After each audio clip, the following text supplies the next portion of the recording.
ये कहानी पूरी तरह सच है। ये मेरे साथ तब हुआ जब मैं करीब 4 साल का था। मेरे पिताजी को मेरे और मेरे परिवार के साथ छुट्टियों पर जाना बहुत पसंद था। एक बार हम शायद बिग बियर गए थे, लेकिन मुझे यकीन नहीं है।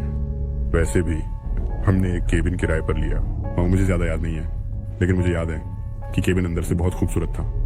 फर्नीचर सब रंग बिरंगे थे और क्रिसमस के रंगों में सजाए गए थे, लेकिन वह क्रिसमस के आसपास का समय था। ये बहुत खुला था और इसमें 2 मंजिलें थीं और इसका अपना बैठक कमरा, रसोई घर और शयन कक्ष था। ये हम दिन के समय पहुंचे और सब कुछ सामान्य लग रहा था जब रात आई।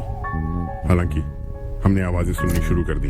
ऐसा लगा जैसे कोई सामने के दरवाजे के नॉब को हिला रहा हो, अंदर आने की कोशिश कर रहा हो। मैंने सबसे पहले देखा और मैंने अपनी माँ को बताया, लेकिन उन्होंने मुझ पर विश्वास नहीं किया। फिर उन्होंने भी देखा। मगर कुछ मिनटों के लिए सामने के दरवाजे का हैंडल अपने आप हिलता रहा और हम दरवाजा देखने की हिम्मत नहीं कर पाए। फिर हमने एक और आवाज सुनी। ऐसा लगा जैसे स्टील से टकरा रहा हो। फिर ये रुक गया। मेरे पिताजी को डर था कि कोई अंदर घुसने की कोशिश कर रहा है, इसलिए हमने अपने सभी सामान पैक कर लिए ताकि हम जा सकें।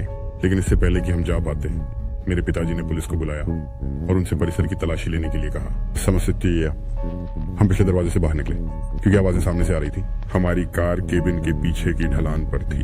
मैं कार में सो गया और अगली सुबह एक छोटे साधारण से होटल के कमरे में जागा, जो केबिन जितना खुला और सुंदर नहीं था। मैं बहुत उदास था, लेकिन मुझे जल्दी से राहत मिली कि हम वहां से चले गए थे, क्योंकि उसी दिन बाद में हमें पता चला कि वे आवाजें कौन बना रहा था। पुलिस वहां आई और बाहर की तलाशी ली, लेकिन कुछ नहीं मिला। फिर वे अंदर गए और एक आदमी को पाया जिसके हाथों की जगह 2 हुक थे।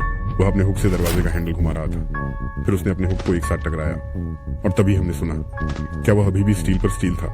हमने पता लगाया कि केबिन छोड़ने के लगभग 5 मिनट बाद उसने सफलतापूर्वक अंदर तोड़फोड़ की और हमारी तलाश शुरू कर दी। पुलिस को शव ऊपरी मंजिल के अलमारी में छुपे हुए मिले। मोटल से घर जाते समय हम केबिन के पास एक गैस स्टेशन पर रुके, जहां पागल आदमी ने अंदर घुसने की कोशिश की थी। मेरी माँ जानती थी कि यह एक बुरा विचार था, लेकिन मेरे पिताजी ने उन्हें शांत रहने को कहा। पुलिस ने उसे लगा, वह हमसे कहीं पास नहीं है।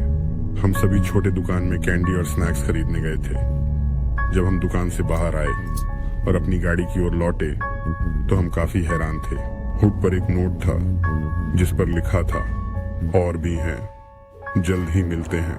यह कहना सुरक्षित है कि हम फिर कभी उस केबिन में वापस नहीं गए।